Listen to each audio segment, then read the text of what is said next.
नमस्कार साथियों, कुंदरकी विधानसभा सीट से भाजपा के प्रत्याशी के नाम का हुआ ऐलान।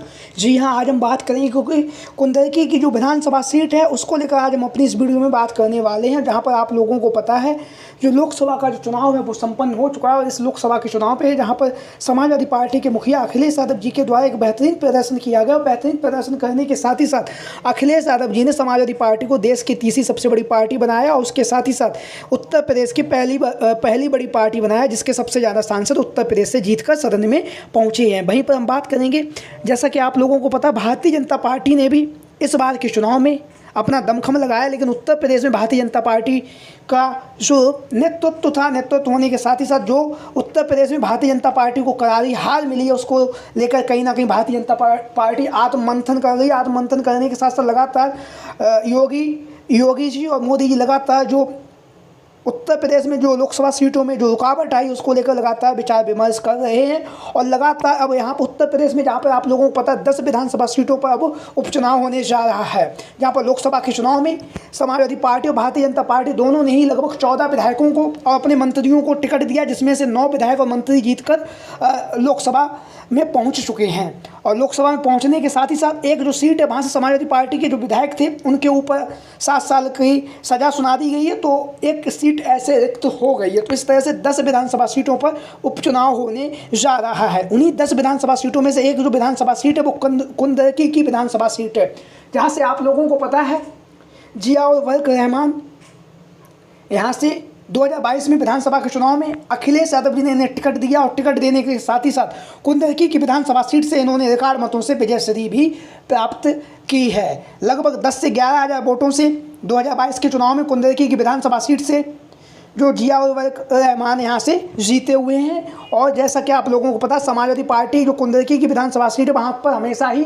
मजबूत स्थिति में भी रही है, क्योंकि मुस्लिम बाहुल ये सीट है। मुस्लिम बाहुल सीट होने के साथ ही साथ यहाँ से समाजवादी पार्टी के मुखिया अखिलेश यादव जी लगातार मुस्लिम समाज के किसी न किसी नेता को यहाँ से टिकट देते रहे हैं। तो वहीं पर कुंदरकी की विधानसभा सीट को लेकर लगातार चर्चाओं का बाजार गर्म है। और कहीं ना कहीं यहाँ से जो जियाउल रहमान है 2022 में विधायक बने, उसके बाद लोकसभा के चुनाव में अखिलेश यादव जी ने इन्हें संभल से लोकसभा का प्रत्याशी बनाया और संभल से लोकसभा के प्रत्याशी बनाए जाने के बाद इन्होंने संभल की लोकसभा सीट से रिकॉर्ड मतों से जीत हासिल की है।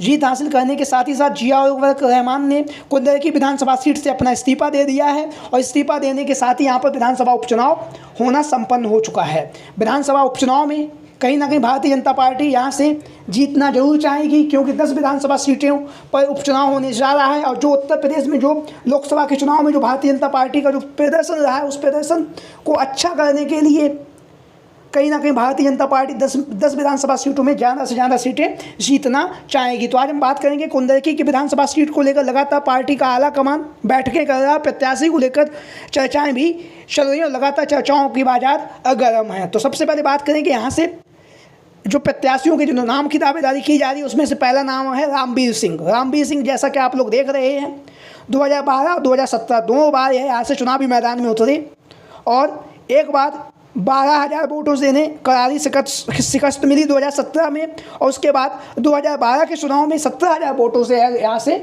चुनावी मैदान में हार गई। हालांकि वोट परसेंटेज अच्छा था और अच्छा वोट परसेंटेज होने के साथ ही साथ 10 से 12-15 हज़ार वोटों से यहाँ से चुनावी मैदान में हारे हुए हैं। वहीं पर बात करें जो रामवीर सिंह जी हैं, 2022 के चुनाव में इनका टिकट काट के यहाँ से कमल कुमार को चुनावी मैदान में उतारा गया। कमल कुमार भी यहाँ से चुनावी मैदान में नहीं जीत सके और यहाँ से रामवीर सिंह भी चुनावी मैदान में नहीं जीत सके। यह जो सीट है समाजवादी पार्टी का गढ़ रही है। समाजवादी पार्टी का गढ़ रहने के साथ ही साथ लगातार यहाँ से समाजवादी पार्टी के नेताओं का कब्जा भी रहा है। तो यहाँ से भारतीय जनता पार्टी की तरफ से रामवीर सिंह जी के नाम की चर्चाएँ काफ़ी तेज़ी के साथ चल रही हैं।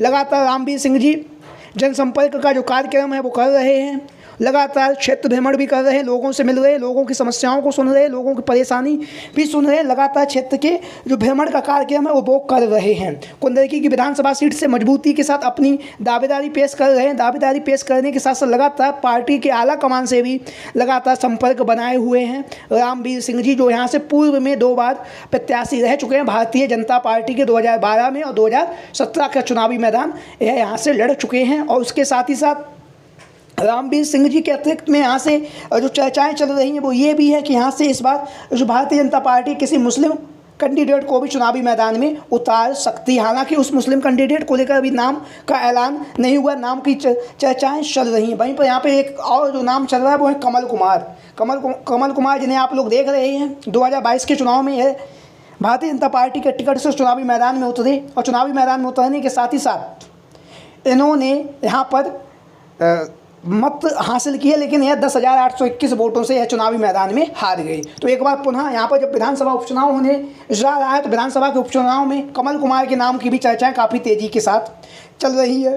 कुंदरकी की जो विधानसभा सीट है वहाँ से, क्योंकि लगातार जो कुंदरकी की विधानसभा सीट है भारतीय जनता पार्टी के लिए कहीं ना कहीं मुश्किल भरा रहा है, क्योंकि यहाँ से समाजवादी पार्टी लगातार 3 बार जीत चुकी है, 2012, 2017 और 2022। तीनों बार समाजवादी पार्टी यहाँ से रिकॉर्ड मतों से जीत कर आगे बढ़ी है। और उसके साथ ही साथ बात करेंगे यहाँ से समाजवादी पार्टी के प्रत्याशी के रूप में यहाँ पर मोहम्मद रिजवान, जैसा कि आप लोग तस्वीरों के माध्यम से देख रहे हैं, उनका नाम यहाँ से लगभग तय माना जा रहा है। मोहम्मद रिजवान समाजवादी पार्टी से 2012 और 2017 के चुनाव में उन्होंने यहाँ से रिकॉर्ड मतों से जीत हासिल की है। जहाँ पर 2017 के चुनाव की बात करें तो 12,000 वोटों से इन्होंने यहाँ से जीत हासिल की है। वहीं पर बात करें 2012 में तो इन्होंने 17,000 वोटों से यहाँ से जीत हासिल की है और 2017 के चुनाव में 12,000 वोटों से यहाँ से जीते हैं। और समाजवादी पार्टी को यहाँ से मोहम्मद रिजवान जब चुनावी मैदान में उतरे तो 1,10,561 वोट इन्हें यहाँ से मिले भी थे। हालांकि पार्टी से 2022 के चुनाव में इनका टिकट काट दिया गया और टिकट काटने के साथ ही साथ यहाँ से जो जियाउर वर्क रहमान उन्हें चुनावी मैदान में उतारा गया और वह यहाँ से जीत गए। उसके बाद मोहम्मद रिजवान बहुजन समाजवादी पार्टी में चले गए, लेकिन लोकसभा के चुनाव शुरू होने से पहले एक बार पुनः मोहम्मद रिजवान समाजवादी पार्टी में शामिल हुए और शामिल होने के साथ ही साथ अब यहाँ पर विधानसभा उपचुनाव होने जा रहा है, जहाँ पर मोहम्मद रिजवान का जो टिकट है लगभग तय माना जा रहा है। वहीं पर बात करेंगे यहाँ से एक अन्य प्रत्याशी के रूप में मुरादाबाद के पूर्व सांसद FT हसन, जैसा कि आप लोग इन तस्वीरों के माध्यम से देख भी रहे हैं। FT हसन समाजवादी पार्टी के नेता सदन भी रह चुके हैं सद्य नेताजी मुलायम सिंह यादव जी के निधन के बाद। तो FT हसन का नाम भी लगातार चर्चाओं में बना हुआ है। FT हसन लगातार जनसंपर्क कर रहे हैं, लोगों से मिल रहे हैं, आवाम से मिल रहे हैं। लगातार कुंदरकी की विधानसभा सीट से समाजवादी पार्टी के प्रत्याशी के रूप में मजबूती के साथ ये अपनी दावेदारी भी पेश कर रहे हैं। अब हम बात करते हैं कुंदरकी की जो विधानसभा सीट है वहाँ का जो जाति समीकरण है। तो जाति समीकरण की बात करें तो लगभग यहाँ पर 60 से 65% मुस्लिम आबादी है।